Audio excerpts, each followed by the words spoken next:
హుజురాబాద్ ఎన్నికలలో ప్రగతి భవన్లో ముఖ్యమంత్రి కేసీఆర్ గారు,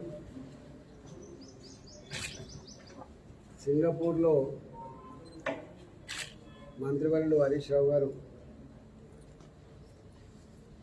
పదుల సంఖ్యలో మంత్రులు, 40-50 మంది ఎమ్మెల్యేలు, ఎమ్మెల్సీలు, వివిధ హోదాల్లో ఉన్నటువంటి ప్రజాప్రతినిధులంతా కూడా మోహరించి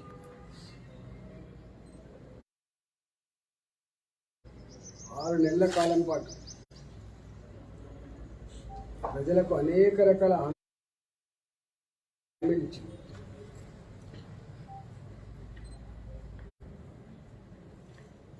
ఎవరు ఏది అడిగితే అది అడిగిందే తడవుగా ప్రొసీడింగ్ కాదు. డబ్బులున్నాయా లేవా, ఏ డిపార్ట్మెంట్ ఇవ్వాలి డబ్బు, ఏ డిపార్ట్మెంట్ పర్యవేక్షించాలి, ఇక్కడ భూమి ఉందా లేదా, ఆ భూమి ఏ డిపార్ట్మెంట్ది, ఇవన్నీ ఏమి లేదు. ముఖ్యమంత్రి గారు బ్లాంకెట్గా ఒకటే మాట చెప్పిందంటే ఈ జిల్లా కలెక్టర్, మేము ఏది చెప్తే గది చేసి పెట్టండి, ఏ ప్రొసీడింగ్స్ ఇచ్చినా కూడా దాన్ని కాంట్రవర్సీ చేయకండి అని చెప్పి వారు చెప్పిండ్రు. సాధ్యం కాని వాటిని కూడా హామీలు ఇచ్చింది. దీంట్లో ముఖ్యమంత్రి గారు స్వయంగా ఎన్నెలు లేని దళితుల మీద ప్రేమ పుట్టుకొచ్చి దళితులు ఇప్పుడే పేదరికంలో ఉన్నట్టుగా, ఈ పేదరికాన్ని ఇప్పుడే రీసెర్చ్ చేసి కనుగొన్నట్టుగా, దానికి దేశంలో నేనే పరిష్కార మార్గాన్ని చూపుతున్నట్టుగా, దాన్ని రీసెర్చ్ సెంటర్, దాని కేంద్ర బిందువు హుజురాబాద్ అన్నట్టుగా వారే స్వయంగా మీటింగ్ పెట్టింది. మనసుంటే మార్గం ఉంటుందని, రాజు తలుచుకుంటే దెబ్బలకు కొలువ లేదని, హుజురాబాద్ నియోజకవర్గంలో ఉన్న ప్రతి దళిత కుటుంబాన్ని, ఉద్యోగులతో సహా, దళిత కుటుంబాల్లో ఉద్యోగాలు ఉన్నప్పటికీ కూడా వాళ్ళతో సహా 21,000 మంది కుటుంబాలు ఉన్నట్టుగా లెక్కలు తెచ్చి, ఎక్కడో హైదరాబాద్లో ఆమె భూముల పైసలు తీసుకొచ్చి 2,500 కోట్ల రూపాయలు కరీంనగర్ కలెక్టరేట్లో జమ చేసినట్టు చెప్పి, రాత్రికి రాత్రి పాస్ పుస్తకాలు ఇష్యూ చేసి, రాత్రికి రాత్రి నమ్ముతాయని చెప్పి చెప్పులు ఇష్యూ చేసి, దాన్ని ఏదో మేము ఆపుతున్నట్టుగా చిత్రీకరించే ప్రయత్నం చేసి, మా మీద బురద తల్లి, మా మీద అబద్ధాలు ప్రచారం చేసి, దళితుల ఓట్లను కొల్లగొట్టే ప్రయత్నం చేసి, ఏదో ఎలక్షన్ కమిషన్ దీన్ని టెంపరీగా కొంచెం పక్క పెట్టమన్నట్టుగా, ఎలక్షన్ కమిషన్ పక్క పెడితే ఎప్పటిదాకా పెడతాం, 30వ తారీఖు వరకు పెడితే కదా,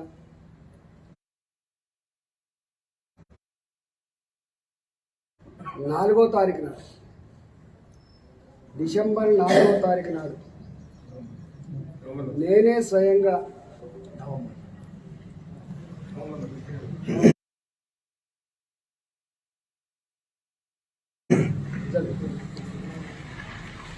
నవంబర్ 4వ తారీఖు నాడు నేనే స్వయంగా కృషి చేసుకొని దళిత బంధును అమలు చేస్తా.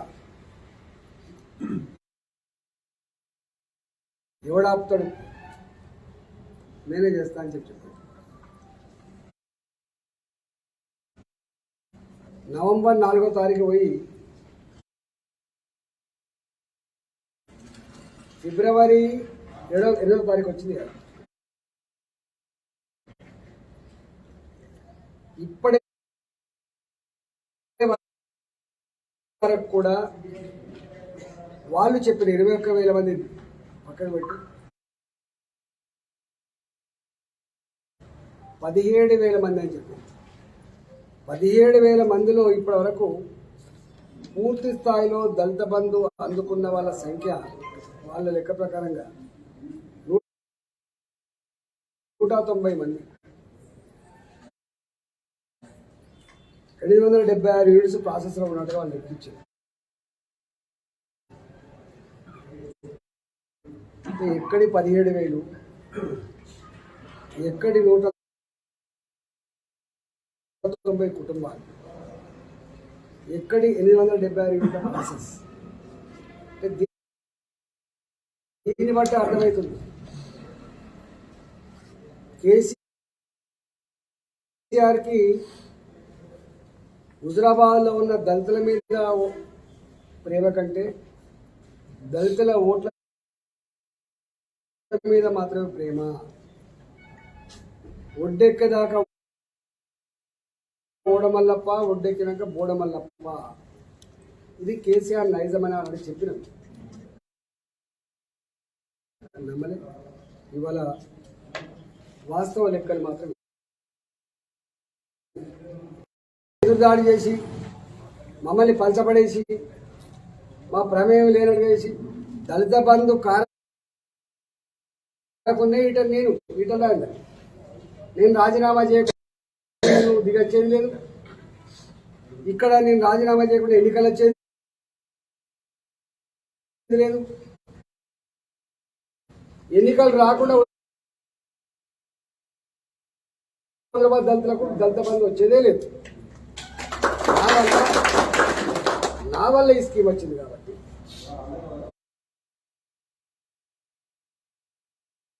ఇక్కడ ఒక దగ్గరనే అయితే ఇజ్జత పోద్దని చెప్పి ఇంకో 4 మండలం యాడ్ చేశారు కాబట్టి ఇవాళ మళ్ళీ ఆ రోజు చెప్పిన 2 లక్షల రూపాయల మీద లెక్కే కాదు, 2 లక్షల కోట్ల రూపాయలు 2 లక్షల కోట్ల రూపాయలు లెక్కే కాదని చెప్పిన.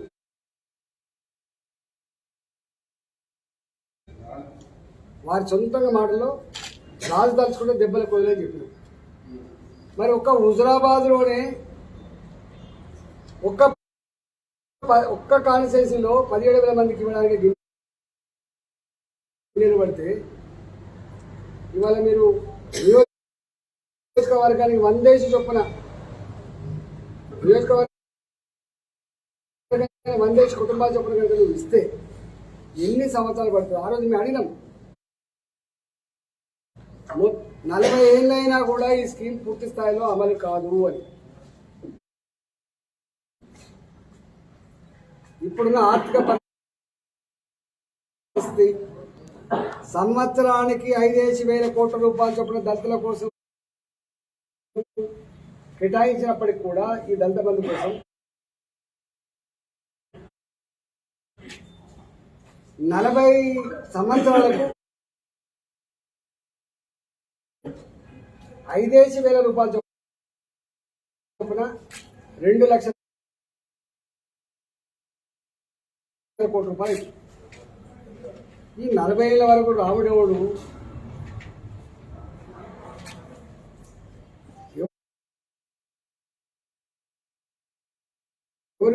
ఎవరుంటారు? ఈ ముఖ్యమంత్రి గారు 40 ఏళ్ళ కోసం పదవి కట్టబెట్టలే. ఈ ముఖ్యమంత్రి కోసం ఈ పార్టీకి ఈ ప్రభుత్వాన్ని ఇచ్చింది కేవలం 2023 డిసెంబర్ వరకే. ఇక నీకు ఎంత టైం ఉంది? ఉంటే ఇంత ఒక సంవత్సరాల టైం ఉంది. ఎన్నికలే వస్తాయి. సంవత్సరన్నర కాలంలో మీరు ఈ దళిత బంధును తెలంగాణ రాష్ట్రంలో ఉన్న అన్ని కుటుంబాలకు ఇవ్వగలరా? మోసం తప్ప కూడా కాదు, వంచన తప్ప కూడా కాదు. మంత్రులు అంటే మా మీద పిలుచుకోబడతారు, ఎమ్మెల్యేలు పిలుచుకోబడతారు, మా మీద బుద్ధి లేదంటారు, ఇలా తలకాయ పని చేస్తలే అంటారు, కురుస మనుషులు అంటారు మమ్మల్ని. మేము కురుస మనుషులే, మేము జ్ఞానం లేనుండమే, మేము అవగాహన లేనుండమే. కొన్ని పెట్టితో చెప్పు. అయితే ఈ దళిత బంధు కూడా కనీసం ఎంత సంస్కారహీనంగా ఉందంటే ప్రోటోకాల్స్ ఉండే కొన్ని. నేను ఇక్కడ ఎమ్మెల్యేను, గెలిచిన ఎమ్మెల్యే. మీరు ఇన్ని నీచమైన కుట్రలకు ఉడగట్టినా తిప్పి కొట్టి ధర్మాన్ని గెలిపించాలి, మా రాజధానిని గెలిపించాలి చెప్పి నన్ను గెలిపించి వాళ్ళ ఆ డబ్బుతో వచ్చిన ఈ పైసల్ని మీ కార్యకర్తలు, మీ నాయకులు మా ఇంటికి ఇచ్చినాడు, మేము ఇచ్చినాడు, డబ్బాలు కొట్టుకుని డబ్బాలు ఇప్పటికైనా జ్ఞానోదయం తెచ్చుకొని ఇప్పటికైనా భూమి మీద నడిచి ప్రజల ప్రేమను పొందే ప్రయత్నం, ప్రజల మంచి పని చేసి 4 కోట్లు సంపాదించే ప్రయత్నం చేయండి తప్ప ఈ కుట్రలు కుతంత్రాలు చేసే ఇది నా వినమ్రంగా చేసే దళిత బంధు పట్ల విజ్ఞప్తి. ఒకవేళ ఇవన్నీ పాటించకపోతే ఏదో మొన్న దాకా ఎలక్షన్ నిబంధనలు, ఇవాళ కరోనా నిబంధనలు అన్నారు, మీకు ఇవన్నీ కలిసేస్తాను. మన ఆంధ్రలో చూసిండు, ఉద్యోగులు చేస్తే ఆపితే నేల ఈనిందా అన్నాడు మా ప్రజలకు చెప్పి. ఇవాళ ఎన్ని రోజులు అని చెప్పి పోలీసులను పెట్టి నువ్వు భయపెట్టి సోషల్ మీడియాలో మాట్లాడిన బెదిరిస్తావు, ఎక్కడైనా ఉపన్యాసం ఇచ్చిన బెదిరిస్తావు, ధర్నా పోతా అంటే ఇంకా ముందే అరెస్ట్ చేస్తావు, కేసులు పెడతా అని చెప్పి బెదిరిస్తావు. ఎన్నో బెదిరిస్తావు, ఎంతమంది బెదిరిస్తావు? కట్టలు తెంచుకున్నాడు తెలంగాణ, దాన్ని ఆపగలిగే శక్తి ఎవరికి లేదు. ఇవాళ పోలీస్ ద్వారా, భయం ద్వారా, మీ అధికారం ద్వారా ఇవాళ కొంత తాత్కాలికంగా మంచుకున్నట్టు కనపడుతుంది, కానీ ఇక్కడ లేదు. 100% ఇది దాని కేసు. రెండవది, ఎలక్షన్ డబుల్ బెడ్రూమ్లు కట్టలేదు ఇట్లా అన్నారు. డబుల్ బెడ్రూమ్లు ఇవ్వాలని నోటిఫికేషన్ ఇచ్చింది, కట్టని జగన్ మరి ఎట్లా ఇచ్చినాం? ఎంత ఎంత నీచమైన చూడండి. చివరి ప్రజలు ముందుకు వచ్చి అరే కనబడతలేవా కళ్ళు, మీకు కళ్ళు దొబ్బినాయా? హుజరాబాద్ పో సిరిసిల్ల రోడ్లో 5,000 కట్టండి ఈటల గారు. నా సొంత పైసతో కట్టలే, గవర్నమెంట్ పైసతో కట్టలేదు, ప్రజల పైసతో కట్టలేదు. జమ్మిగుండలో కట్టినే చూసుకోపో, కమలాపూర్లో కట్టినే చూసుకోపో, ధర్మానంలో కట్టినే చూసుకోపో, ఇట్లా చెప్తున్నా.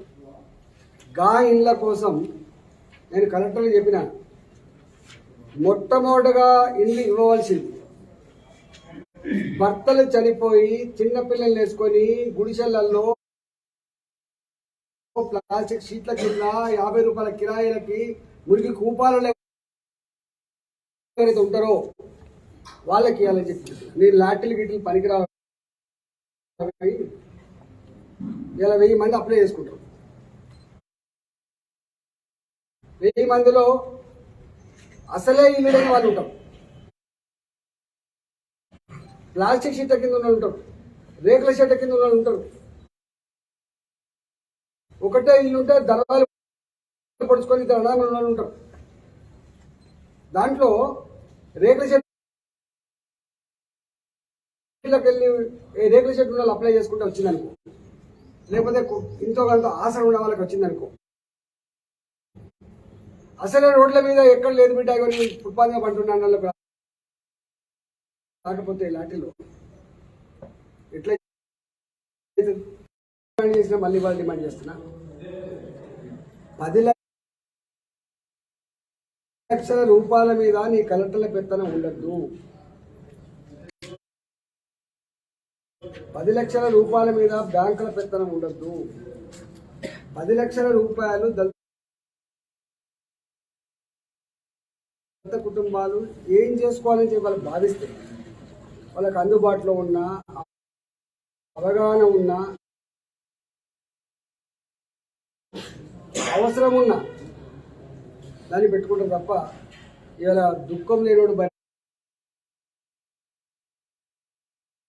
కొనుక్కున్నట్టుగా 4,50,000 రూపాయలు బర్లు 4 బర్లు ఇస్తున్నట్టుగా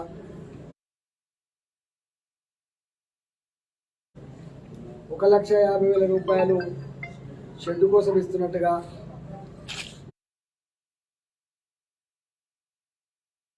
1,00,000 రూపాయలు ఫీడ్ కోసం ఇస్తున్నట్టుగా మొత్తం 7 లక్షల రూపాయలు ఇస్తున్నట్టుగా చెప్తాం.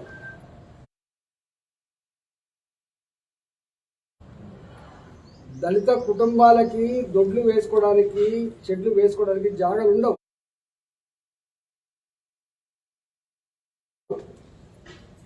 దళిత కుటుంబాలకి బర్లకు పచ్చిగడ్డి వేయడానికి జాగాలు ఉండవు, ఫెసిలిటీస్ ఉండవు వాళ్ళకి. ఈ బర్లు మళ్ళా హర్యానా బర్లు, ఈ బర్లు ఇక్కడ ఈ బర్లు కాదు, నాటు బర్లు కాదు. వాళ్ళకి ఈ బర్లకు పాలు కూడా పిండడానికి కష్టమవుతుంది. మళ్ళీ బీహార్ వాళ్ళు వచ్చి పిండాలి పాలు. ఒక దళిత కుటుంబం 4 బర్లు తీసుకొచ్చుకోండి. ఎక్కడ బీహార్ నుంచి ఒక మనిషిని తెచ్చిపెట్టుకుంటారు, ఎక్కడ ఫీడ్ కొనుకొచ్చుకొని వేసుకుంటారు, ఎక్కడ పచ్చిగడ్డి తెచ్చుకుంటారు, ఎట్లయితుంది? అనేక దిక్కుల మాకస్తున్న సమాచారం మేరకి అక్కడ బాగానే ఇస్తున్నాయి బిడ్డ పాలు, ఇక్కడ రాగానే ఎండిపోతున్నాయి బిడ్డ అంటున్నారు. దుడ్డలు చచ్చిపోతున్నాయి, బర్రెలు చచ్చిపోతున్నాయి. అక్కడ 12 లీటర్లు ఇచ్చిన టెస్టింగ్ బర్రెలు ఇక్కడికి వచ్చిన 6 లీటర్లు ఇస్తున్నాయి, 7 లీటర్లు ఇస్తున్నాయి, 3 లీటర్లే ఇస్తున్నాయి అంటున్నారు. గడ్డి కూడా సరిపోతున్నాయి బిడ్డ అంటారు. అంటే కూలీ చేసుకొని, భార్యాభర్తలు కూలీ చేసుకొని, ఇంటిల్లి పాలి కూలీ చేసుకొని టెన్షన్ లేకుండా బతికే కుటుంబంలో కళ్ళ ముందే దుడ్డు చచ్చిపోతే ఏడు మొదలైంది, బర్రె చచ్చిపోతే ఏడు మొదలైంది, పాలు ఎండిపోతే ఏడు మొదలైంది. అట్లా వాళ్ళ ప్రశాంతం లేకుండా అయిపోయింది. నేను ఒకటే ముఖ్యమంత్రి గారిని కోరుతున్నా, మీరు వాళ్ళ మీద ఇంపోజ్ చేయకండి, బలవంత పెట్టకండి. వాళ్ళు ఆటోలు కొనుక్కుంటారా, ట్రాక్టర్లు కొనుక్కుంటారా, హార్వెస్టర్లు కొనుక్కుంటారా, నాట్లేసే మిషన్లు కొనుక్కుంటారా, ఇటుక బట్టీలు పెట్టుకుంటారా, టెంట్ హౌస్ పెట్టుకుంటారా, వాళ్ళకి అందుబాటులో ఉన్నటువంటి బిజినెస్ చేసుకోవాలి తప్ప వాటికి మీరు సహకరించాలి తప్ప మీరు బలవంతపు ఈ స్కీముల వల్ల వాళ్ళు ఆసేటువంటి ఆస్కారం. నేను 4 డిమాండ్ చేస్తున్నా. ఈ పిల్లలు నేర్చుకొని దీనంగా బతికే ఇల్లు లేనటువంటి నిరుపేదలకు ఆడబిడ్డకి ఇవ్వాలి. నెంబర్ 2, గుడిసెల్లో ఉన్న వాళ్ళకు, అక్కడక్కడ జాగాలలో వేసుకొని బతుకున్న వాళ్ళకి మిగిలిన తర్వాత మళ్ళీ మీరు ఇవ్వండి, బాధలేదు. సరిపోతే అందరికీ ఇవ్వండి, బాధలేదు. కానీ సరిపోనప్పుడు నిజమైన పేదలకు ఇవ్వండి. దీంట్లో కూడా అంటున్నాడ ఎమ్మెల్యే గారి ప్రమేయం లేదు, తాత జాగిరా, మీ అబ్బాయి జాగిరా, అది కూడా తెలంగాణ భవన్ నుంచి కేసీఆర్ ఫండ్కి వెళ్ళి తెచ్చి ఇచ్చిందా? ఇక్కడ ఇంత నీచమైంది ఉందా? ఇట్లా ప్రభుత్వం అంటే గవర్నమెంటే కాదు, ఇతర పార్టీలకు ఓట్లేసి వాళ్ళు గెలిస్తే వాళ్ళు కాదా? వాళ్ళకి బాధ్యత లేదా? అందుకని ఇండ్లు నిరుపేదలకే ఇవ్వాలి, బ్రోకర్ల ప్రమేయం ఉండద్దు. ఇక డబ్బులు వసూలు చేస్తున్నాడా నాగేంద్ర గారికి ఏం సంబంధం లేదంటే మా సంబంధమే. నిన్ననే మొన్న ముఖ్యమంత్రి ఒక మాట మాట్లాడి, ఎవరికో పుట్టిన బిడ్డకు వీళ్ళు ముద్దాడుతున్నాడు అని, ఎవరికో పుట్టిన బిడ్డను ముద్దాడుతున్నట్టుగా కేసీఆర్ చెప్పిన మొన్న మా పార్టీని విమర్శించగలవు. మరి ఇది ఈ ఇల్లు ఎవరు కట్టించిండు, ఇది కారములు ఎవరు, దానికి ఇలా నువ్వెట్లా చేస్తావు? ఎగిసిపడుతున్నారు కొంతమంది, అయితే ఇక మొత్తం నాదే అన్నట్టుగా ఎగిసిపడుతున్నారు. 100% ప్రజలు గమనిస్తున్నారు. వీళ్ళ నడవడి, వీళ్ళ ప్రవర్తన, వీళ్ళ భాష, వీళ్ళ అహంకారం, వీళ్ళ దుర్మార్గం, వీళ్ళ బ్రోకర్ దందా ప్రజలు గమనిస్తున్నారు. తప్పకుండా దీనికి మూల్యం చెల్లిస్తారు, కానీ చెల్లించేంత వరకు ప్రజలకు నేను విజ్ఞప్తి చేస్తున్నా. డబుల్ బెడ్రూమ్ల ప్రకటన ఎక్కడైతే వచ్చిందో మీరు పోయి నేరుగా ఎంఆర్ఓ గారికి దరఖాస్తు పెట్టండి. కానీ ఏ బ్రోకర్కి కూడా డబ్బులు ఇవ్వకండి, ఇబ్బంది పడకండి. డబుల్ బెడ్రూమ్ పేదవాళ్ళ హక్కు, అది మీది, మీ డబ్బుతో కట్టింది, ఎవరి దయాదాక్షిణ మీద ఒత్తలేదు. అయినా మీ బిడ్డగా నేను ఉంటానే విషయం మీరు మర్చిపోకండి. నేను ప్రతి దానికి చిల్లరగా రాకపోవచ్చు, వాళ్ళగా నేను అన్ని చేయకపోవచ్చు, కానీ ఎక్కడ ఉన్నా ఏం జరుగుతుందో కంటికి రెప్పలాగా చూసే బిడ్డ నేను. ఏదో జరిగినప్పుడు భూమి ఆకాశం ఒకటైతే బద్దలైపోతుంది. ఈటలాంటి సామాన్యుడు కాదు, ఉద్యమ బిడ్డ. అమాయకంగానే ఉంటాం బిడ్డ, మేము అమాయకంగానే ఉంటాం, ఎడ్డిగానే ఉంటాం, ప్రజల దగ్గర ఉంటాం. కానీ దొంగ దగ్గర ఉంటాం అమాయకంగా, బ్రోకర్ దగ్గర ఉంటాం అమాయకంగా. ఏం చేయాలో చేస్తాం. మాకు భాష రాక అన్ని వస్తాయి, మాకు భాష మాకు చేయరాక అన్ని చేస్తుంది మాకు. కానీ మాకు ఓర్పులేదు, సహనం లేదు. నీళ్ళక చిల్లరగా లెక్క రోడ్డుగా పడి చేస్తామని ఈ చిల్లరగాలతో ఎక్కడ పెట్టుకోవాలి. దళిత మంది ప్రమేయం లేదట. నువ్వు ఇది మాట్లాడతావు. రెండవ మాట, నేను ఒకటే ఇంతకుముందు చెప్పినట్టుగా 10 లక్షల రూపాయల మీద సంపూర్ణమైన అధికారం దళిత కుటుంబాలకే ఉండాలి.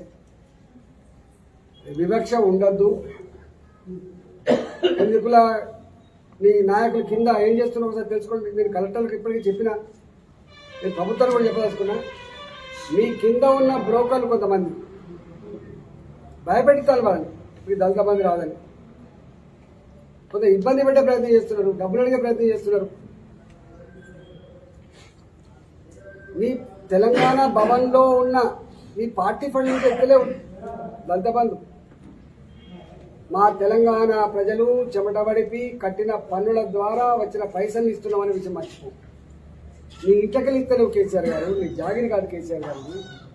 ఇది ప్రజల డబ్బు, ప్రజల సొమ్ము, వాళ్ళు కట్టిన సొమ్ము. ఇలా ఊరూరికి మీరు 10 బెల్ట్ షాపులు పెట్టి, ఊరూరికి 10 బెల్ట్ షాపులు పెట్టి నువ్వు తాగిపిస్తున్న ఆ లిక్కర్ డబ్బులు ఎంతో తెలుసా? సంవత్సరం 30,000 కోట్లు.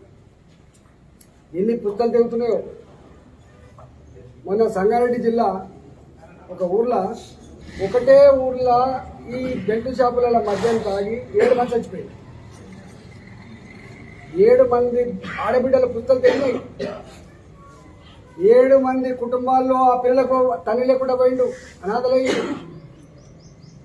భర్త చనిపోయిన తర్వాత కుటుంబం రోడ్డు మీద పడిన తర్వాత ఆడబిడ్డకి ఇచ్చాను పైసలు 2,000 రూపాయలు పెన్షన్. మొన్న ఒక పత్రికల లెక్కలు చూసిన 6,70,000 మంది మద్యానికి బానిసలైంది. వీళ్ళు ఉదయం 4 గంటలకే బెల్ట్ షాప్ తలుపు కొడతాను, వీళ్ళు మద్యం తాగుతున్నారు. ఈ 6,70,000 మంది బతికే ప్రసక్తి లేదు అని చెప్తున్నారు. చివరికి సిఎస్ గారు, చీఫ్ సెక్రటరీ గారు, ఏ జిల్లాలో అయినా మద్యం అమ్ముడుపోకపోతే ఈ జిల్లాల మద్యం ఎందుకు అమ్ముడుపోతున్నాయని చెప్పి మాట్లాడుతున్నారు. కలెక్టర్లు మద్యం అమ్మడానికి పోటీ పడే పరిస్థితి, సిఎస్ గారు దాన్ని పర్యవేక్షించే పరిస్థితి ఎటుపోతున్నది. ముఖ్యమంత్రి గారు ఏం చేయదలుచుకున్నావు? నువ్వు ఇచ్చే ఈ స్కీముల డబ్బులు పేద ప్రజల కుటుంబాల్లో విషాదం మిగిలిస్తుందని, భార్యకు భర్త లేకుండా పోతుందని, పిల్లలకు తల్లి లేని అనాథలవుతున్న విషయం ఎందుకు మర్చిపోతున్నావు కేసీఆర్ గారు? నువ్వు కట్టుకోకపోతే అది పేగ మెల్ల కూలిపోతాయని చెప్పి చేస్తా ఉన్నా. అధికారులకు కూడా, కలెక్టర్లకు కూడా నేను విజ్ఞప్తి చేస్తున్నా. చట్టాన్ని లోబడి పనిచేయండి. కలెక్టర్లు కావచ్చు, ఆర్డీఓలు కావచ్చు, ఎంఆర్ఓలు కావచ్చు, పోలీస్ స్టేషన్లో పనిచేసే పోలీసులు కావచ్చు, చట్టాన్ని లోబడి పనిచేయండి. మీకు చట్టం ఉంది, మీకు సిస్టమ్ ఉంది, మీకు పద్ధతి ఉంది, మీకు సాంప్రదాయం ఉంది. దాని ప్రకారంగా పనిచేయండి. కానీ మనసు చంపుకొని పైన చెప్తాను కదా మంత్రి చెప్పగానే జీవో కాదు, అది ఇబ్బంది పాలవుతారు. గుర్తుపెట్టుకోండి. ఏది పద్ధతి చేస్తే సిస్టాన్ని తప్పితే ఇబ్బంది పాలవుతాయి. కాబట్టి అలాంటి ఇబ్బంది నెత్తి మీద పెట్టుకోదు అని విజ్ఞప్తి. నేను ఎమ్మెల్యే అంటే నేను ఎమ్మెల్యే అంటాడు.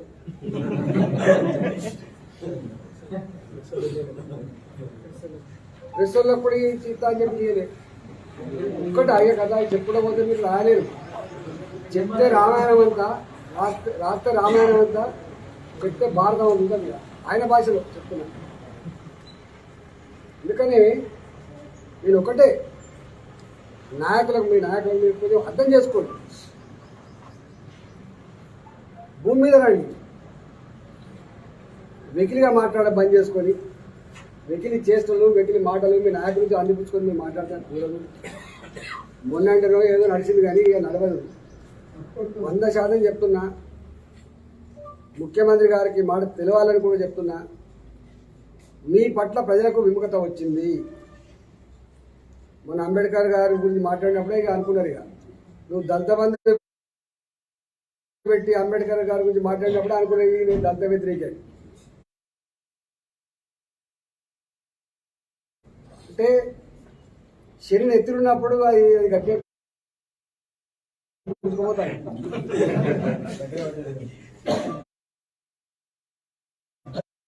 గుంజుకోపోతాను. నిర్మాణం చేసుకోవాలంటే పడిపోతాను. నేను మీకు శాసనసభ్యుడిగా, నేను కూడా అనుభవం ఉన్నటువంటి వాడిగా చెప్తున్నా.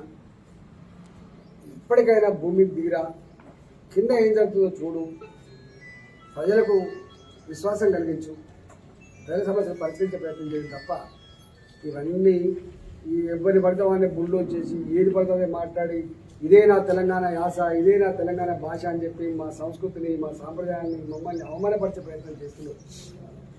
ఇవాళ అది మంచిది కాదు. తెలంగాణ ఉద్యమంలో నువ్వు ఏం చేసినా నడిచింది, కానీ నువ్వు ఏం చేసినా నడవదు. కాబట్టి ముఖ్యమంత్రి గారు హుజురాబాద్ మీద దృష్టి పెట్టి చెప్పిన వాటి మీద ఒకటి, హరీష్ రావు గారు 6 నెలల కాలం పాటు ఇక్కడ ఉండి ఉన్నాం కదా, నేను దృష్టి పెట్టు. దళిత బంధులు రాష్ట్ర వ్యాప్తంగా ఎవరి జాగాలలో వాళ్ళు ఇల్లు కట్టుకోవడానికి ఎంత జీవో ఇస్తా అని చెప్పి అసెంబ్లీలో ప్రకటించడం ఎన్నికల ముందు, ఇప్పటికి రాలేదు. ప్రజలకు ఇచ్చే జీవో విషయంలో ఇన్ని రోజులు పడుతుందా?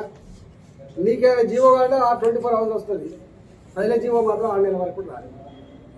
ఎవరి జాగాలలో వాళ్ళు ఇల్లు కట్టుకోవడానికి మీరు జీవో ఇవ్వండి. మనకి 5 లక్షలు ఇస్తావా, 6 లక్షలు ఇస్తావా, ఇది కట్టుకుంటాం. ఆ పని చేయగలి ప్రజలకింత పనిచేసి మెప్పు పొందే ప్రయత్నం చేయగాని గాలిలో మెడలు కట్టినట్టుగా నువ్వు కట్టుకోకపోతే అది పేగ మెడలో కూలిపోతాయని చెప్పి చేస్తా ఉన్నా. అధికారులకు కూడా, కలెక్టర్లకు కూడా నేను విజ్ఞప్తి చేస్తున్నా. చట్టాలలో కూడా పనిచేయండి. కలెక్టర్లు కావచ్చు, ఆర్డీఓలు కావచ్చు, ఎంఆర్ఓలు కావచ్చు.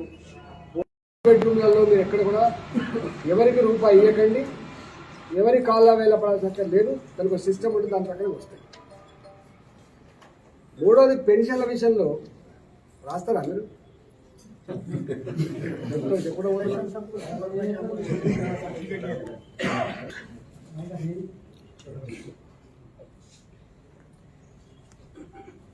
57 ఏళ్ళకే పెన్షన్ ఇస్తా అని చెప్పి మీరు 57 సంవత్సరం దేవుడు ఎరుగు, 65 సంవత్సరం ఉండే వాళ్ళకి కొత్తగా యాక్సిడెంట్స్ అయ్యి జీవచ్చా వల్ల మంచాల పడుకున్న వాళ్ళకి ఇవ్వండి. సదరన్ క్యాంప్ పెట్టిండు, సదరన్ క్యాంపులో కొంతమంది సెలెక్ట్ కూడా చేసిండు, వాళ్ళకి పెంచింది. ఇప్పటి వరకు 65 సంవత్సరం నిండిన వాళ్ళకి కానీ, భర్త చనిపోతే ఆ పెన్షన్ భార్య రావాలి, విడో పెన్షన్ కింద అది కానీ, 3వది యాక్సిడెంట్స్ అయ్యి జీవచావలో పడిన వాళ్ళకి కానీ, సదరన్ క్యాంపులలో హ్యాండిక్యాప్డ్గా సర్టిఫికేట్ పొందిన వాళ్ళకి కానీ పెన్షన్ వస్తుంది. నేను అంటున్నా, దీన్ని ఎవరు ఆపుతున్నారు? నేను ఎన్నికల నిబంధనలు లేదా? నేను ఇంటర్నల్ గారు ఆపిండా? ఏమైనా వద్దన్నారా? నేను ఒకటే డిమాండ్ చేస్తున్నా, వెంటనే పెన్షన్లు నువ్వు 57 సంవత్సరాలకు ఇస్తావా అయ్యవా అనే విజ్ఞత ఆ మేనిఫెస్టో రాసింది మీరే కాబట్టి, ప్రజల ముందు పెట్టి ఓట్లాడింది మీరే కాబట్టి అది ప్రజలు చేర్చుకుంటాం. కానీ ఇవ్వాల్సినవన్నా 65 సంవత్సరం నిండిన వాళ్ళకి, హ్యాండిక్యాప్డ్ సర్టిఫికేట్ పొందిన వాళ్ళకి, భర్తలు చనిపోయిన వాళ్ళకి, ఇట్లాంటి వాళ్ళకి పెన్షన్ ఇవ్వమని చెప్పి డిమాండ్ చేస్తున్నారు. ఇక కమ్యూనిటీ హాల్ గుళ్ళకైతే లెక్కేలేదు. అన్ని కులాలకు కమ్యూనిటీ హాల్ ఇచ్చింది. అన్ని కులాలకు వాళ్ళ కులదేవతల గుళ్ళు ఇచ్చిండు. ఆటో నగర్ ఇచ్చిండు, వైశ్య సంఘానికి భవనం ఇచ్చిండు, రెడ్డి సంఘానికి భవనం ఇచ్చిండు. ఇక ఓట్ల తెలియని కూడా కనబడలేదు. ఎక్కడికక్కడ బొందలు తావిండ్రు, పిడిచి తావిండ్రు, అక్కడ సలాగ తెచ్చేసిండ్రు, అక్కడ సిమెంట్ తెచ్చేసింది తప్ప ఎక్కడ కూడా ఎక్కడి పనులు అక్కడ ఆగిపోయినాయి. గ్రామ పంచాయతీ బిల్డింగ్లు ఆగిపోయినాయి, మహిళా సంఘ భవనాలు ఆగిపోయినాయి, కుల సంఘాల భవనాల ఊసు లేదు, దేవుని ఊళ్ళో ఊసు లేదు, ఎవరు కనబట్టి లేదు.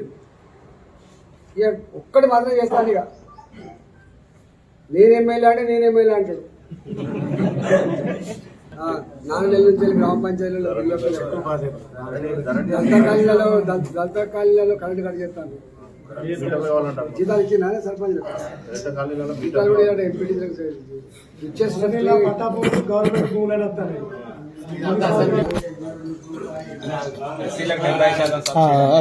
కర్ణాటక డైరీ కింద సబ్సిడీ కింద బర్లకు 2 బర్లకు డీడీలు కట్టించుకున్నారు. కుటుంబానికి 2 బర్ల చొప్పున డీడీలు కట్టించుకున్నారు. 2018లో డీడీలు కట్టించుకున్నారు. ఇప్పటిదాకా పర్లేదు. వాళ్ళు కట్టిన డబ్బుకు మళ్ళా వడ్డీ అసలంత అయింది. తీరిక లేదు ముఖ్యమంత్రి గారికి, తీరిక లేదు మంత్రులకు, ఆఫీసర్లకు. అంటే ప్రజల్ని ఎట్లా వేధిస్తున్నారు, ప్రజల ఊసు ఎట్లా పోసుకున్నాడానికి సజీవ సాక్ష్యమే. ఇట్లా అనేకం ఉన్నాయి. మధ్యాహ్న భోజన పోలు వచ్చింది మొన్న. మధ్యాహ్న భోజన పోలు వచ్చి, అయ్యా మాకు 1000 రూపాయలు ఇస్తుంది నెలకు అనవర్యం, ఇంత అధ్వానం ఉండగా పక్కకున్న ఏపీ అప్పు తెచ్చే ఏపీ అంటున్నావు, రిచెస్ట్ స్టేట్ తెలంగాణ అంటున్నాడు, అప్పుల పడ్డ రాష్ట్రము ఆంధ్రప్రదేశ్ అంటున్నాడు. ఆంధ్రప్రదేశ్ 3000 ఇస్తాడు, 1000 రూపాయలు ఇస్తాడు. ఇది కథ.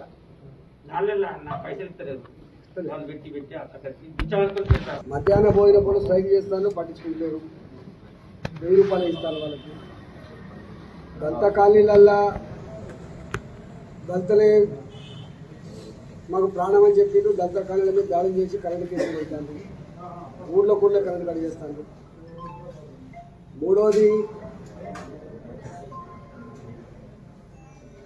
గ్రామ పంచాయతీ సర్పంచ్లకి, ఎంపీలకి వాళ్ళ గౌరవవేతనం ఇస్తలేదు. గ్రామ పంచాయతీలకు పనిచేసిన పైసలు రిలీజ్ చేస్తలేరు. చిన్న కాంట్రాక్టర్లు ఏదైతే పనిచేస్తున్నారో వాళ్ళు బిల్లుత్తలేవు. ఈ రెసిడెన్షియల్ స్కూళ్ళల్లో కూరగాయలకు ఇచ్చే డబ్బులు, పాలకు ఇచ్చే డబ్బులు, వాళ్ళకు నూనెలకు ఇచ్చే డబ్బులు రాక, ఉప్పు పప్పులకు ఇచ్చే డబ్బులు రాక వాళ్ళు ఉద్దర సరుకు తెచ్చుకునే పరిస్థితి వచ్చింది. ఉద్దర సరుకుతోటి క్వాలిటీ నాణ్యత లేని సరుకులు వస్తున్నాయి. అన్ని బాధలేని ఒక్కటి కాదు, ఒక్కటి బాధ లేదు. ఇక్కడ ఏంటంటే పోలీసు వాళ్ళకి మాత్రం ఫుల్ ఫోర్స్ ఉన్నది, ఫుల్ స్వేచ్ఛ ఉన్నది. ఏమనంటే వాళ్ళు కేసులు పెట్టాలి, లోపడే సోషల్ మీడియా పెట్టుకున్న పిల్లల మీద కూడా ఒక బాధ పెడతాను.